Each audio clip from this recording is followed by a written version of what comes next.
Hello and welcome back to the channel. In this video, let's talk about Fateboard Shadow, the new game mode that released last week with the 2nd anniversary update. And I, like a lot of the player base, think that this is the coolest game mode yet. It's very fun, and it's pretty much tower, let's be honest, but we have this cool new graphic that you can click around. You can even talk to the little NPCs here. And by the way, once you finished it, a little treasure chest pops up here and you get 1,000 gems on each stage. Don't miss that. And we have all sorts of goodies in here from clearing the quests. And these were the hardest quests yet, especially the last two. And other challenging things, for example, here on quest 8, clear while using companion skills 1 time or fewer. So you really have to, rely on everything else. Your character skills and your skills. Now, this one was the hardest for me. Quest 9 was a regular 3-wave battle with mobs. Clear while using character skills 8 times or fewer. So, let's take a look at my loadout and talk about that clear, and then check out the video. All right, here's what I used to get that 3rd requirement. Now, the first attempt, I used EX Baldi 063Y for the 2-hand sword requirement. And why am I using EX Baldi and EX Lavanya when there's so many new crazy strong characters? Well, all of these EX characters have this passive, this innate element resist, in this case Luminous Guard, and it's 25%. It's not to be shrugged off, and that really helps you survive. And I was actually not disappointed with Lavanya's damage anyway. So it's all about doing damage with his skill. This weapon works great because it's got a blind skill, and the blind takes, it has 75% chance. And then, the boss doesn't always miss. As you've seen probably by now, the blind skill in this game isn't very balanced. If you get blinded, you seem to miss almost every hit, where if the enemy gets blinded, they almost never hit. In any case, it does help. We'll see that in a moment. And I do have this build somewhat optimized. I have memoirs that prioritize crit rate and crit damage. And I have Void Boon in the subs. In this case, they are fists for the synergy, for the stats. And then here, there's some extra caged vigor. So, if his HP does get low, he's going to benefit from that. Another strat you can do is go ahead and put 3 healing companions to help you survive this. I do have 1 Valiance companion, a healing companion, and an attack break. The attack break is good because maybe you see a big nuke coming up and you're almost dead. Go ahead and save this and pop it right before that. That'll take the edge off. And this is the best attack break companion there is. Mech Pirate Pod gives a 40% attack break. Now on my Rion and Gale here, please ignore the sub weapons. They were kind of like, I was changing the build and doing multiple attempts, and like this is here because it was EX Baldi before, and this one just for crit rates and needed some help, I guess. However, this Subjugation Fist is very advisable. It has further Luminous Guard, 20%, and that, again, helps survival. And I do have a healing character heal here for those emergency heals. And, so let's talk about this. We do have this Dark Gun heal, and, not a lot of people have this. But the most important thing here is I have a heal and a defense buff. And I just got to thinking, this wasn't doing that much damage anyway. So you really need a healing weapon to get this requirement of not using character skills, because usually character skills are the best source of healing. So there are other options. Really quick though, Rion is wielding a Valiance buffing staff, so boost attack of the party. And there aren't much buffing options for Dark, so that's why I went with that. And I liked using him. He also has the Luminous Guard, and he can main hand this, so chain, there's a little more chaining going on. In any case, you need a healing weapon, and chances are you have this one. This would be another good option. So again, it has that defense buff and then a pretty big heal. And I just got to thinking, I haven't tried it, but this should actually be better considering the Dark Gun wasn't really helping with damage. When you have a neutral element like this, you should be taking less damage because of the way light and dark work. If you have the Dark Gun, you're weak to the enemy's attack. So could be worth trying. Any healing weapon you can find that has that defense buff. And we're going to see how the battle flows so you can see what I'm talking about. Let's take a look at that video now. Okay, so you notice I just go skills left to right. I let that healing skill come up so I can use it every time I do a combo. Everything's in one big combo. Cool, we landed some blind there. We heal, and now we see the boss has all those skills queued up, but we have a fresh defense buff active. Now, sometimes RNG is not in your favor, and the boss attacks one person multiple times, and they're almost dead.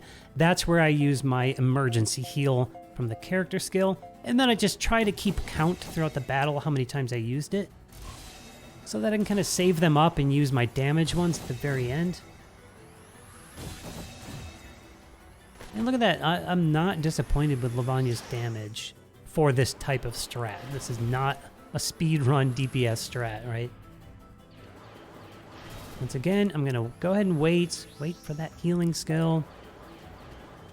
And just go left to right.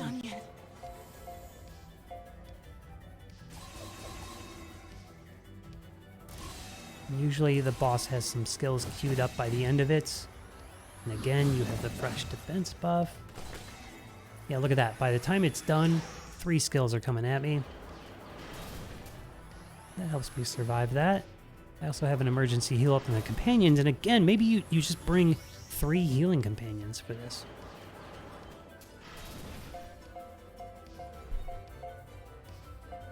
Ooh, so that keeps going, and I'm just gonna skip forward a little bit. So here's the third wave, halfway through. Now notice this. Land the blind again.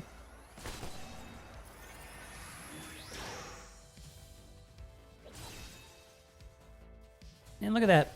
You see, it missed. It went ahead and it missed Lavagna, and that's crucial for survival. So, blind as suboptimal as it is, it does kind of work.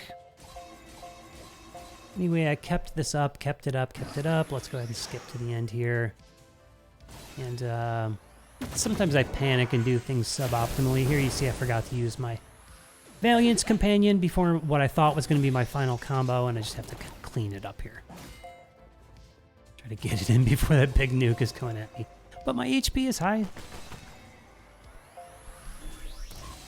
Of course, we do have the high HP requirements, kind of like Tower and some other stages, and if that's trouble, then just slot in even more healing and sustain. Okay, cool. So if you're having trouble with damage, you know, everyone's account is going to be different. So you're just going to have to find the perfect balance between damage and sustain that makes sense for your account. So let's say you only made it a few in, then, you know, your account has some developing to do. You can't do that much damage. Then you just need more healing, more attack break, and maybe tankier characters. You know, 2 healers perhaps. 2 healers plus a healing weapon. But, you know, the more you can boost the damage. Like, here's my quest 10, by the way. The more you can boost the damage, the more damage you can do, and the less healing you have to do because the enemy dies quicker, right? Now, we can't all speed run it. Community member Emule was able to speed run this level. It was very impressive. I'll leave a link to his video. My run was not so impressive, but this is a good example of somewhere in between. I do have a healing character to survive those crazy nukes, and then 2 DPS, Again, let's just come back here. Final quest. Luckily, this one is just single boss. It's Demos, one of my favorite guys. And all you have to do is bring someone that uses spear and do damage above 750,000.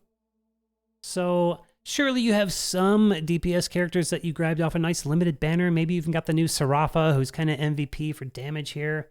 New Year Theo is great too. And if you are at the point where you really just have to, you can't do enough damage at all, then you're really going to have to go all sustain. So tanky characters, healing, attack break. Try to chain attack breaks. Have one at the beginning of your combo and one at the end. Bring some attack break companions, perhaps. Here's another thing, burn and poison, and I've talked about this in a previous video. I'll leave that in a card and in the description from when we got the 1.5 anniversary challenge quests. I really had to turtle this boss, and I stacked multiple instances of burn and poison, and I sat there and survived while the burn and poison chipped away. So if you're really having trouble with damage, that could be the strat for you, and you might not be able to get all of these requirements, but at least you'll get your clear. Now let's head back over and we can look at my run here. This is the end, the second half of Demos HP. And I do have a buffing weapon on my Gale. That is the Iron Signpost. It has a Valiance skill and a Pursuit skill to party. I did other attempts with 2 healers. You know, Demos was hitting me so hard. But then I ended up just slotting in a second DPS, and that really helped, just to do more damage. Now, you can see here, if I hadn't missed all those hits, this would have been it, because her character skill does what it's supposed to do. Nice big capped hits, left a sliver, and then I had to clean this up. This was just my first clear I'm sharing with you.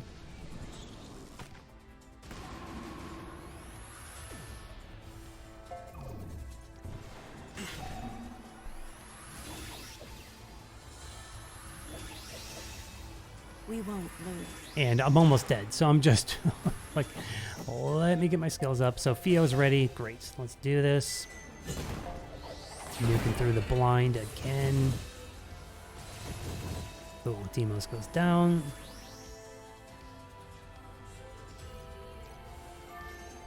And that was my final clear.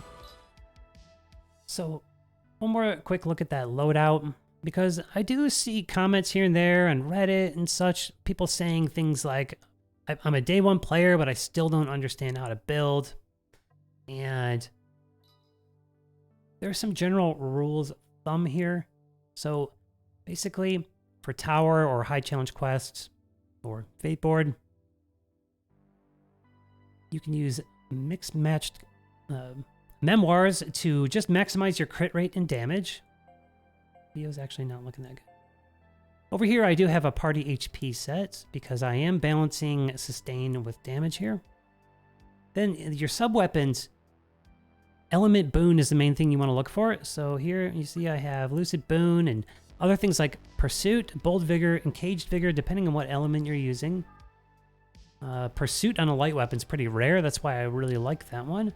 Over here on Theo, I have this really nice fist here, Bold Vigor, Lucid Boon. Now in high challenge, Bold Vigor isn't always a viable strat because you're taking damage, right? You have to have high HP to take advantage of Bold Vigor.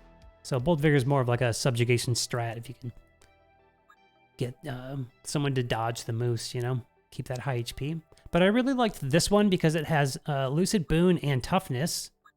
And on quests like this, you're always trying to maximize HP. In fact, I do have a partial, yep, I have a partial HP set. That's what it was. So at first I did try with just maximized crit rate and damage. And then I changed to a partial HP set because I really needed just a little bit of extra survival. And then the usual, I have one companion to boost the element I'm using, another to resist the element I'm up against. And then in this case, my extra was an attack break. There was one nuke from Demos that was just always killing me. So I brought this one. This is the best attack break companion. It has a 40% attack break. Mech Pirate Pod. And there are other options if you didn't get this. I think this was in the summer event. But I saved this and I popped it right before Demos' big nuke that kept killing me. And that was pretty crucial to my survival. And you see on Gale here, I have just toughness with cooldown. I want her to cool down and be able to buff as much as possible. But I did want it to be a part of the combo. That's how I did it. It worked. I got my clears. I got all my requirements. So again, it's all about finding that perfect balance for your account. Try to push the damage as high as you can. And then if you start dying, start slotting in some sustain, healing, and then attack break, and then maybe defense buffs. And you can see in my Dark Team run there, the defense buff really made it. And I always made sure I had it at the end of the combo, heal at the end of the combo too, so that I had higher HP to endure the attacks coming in.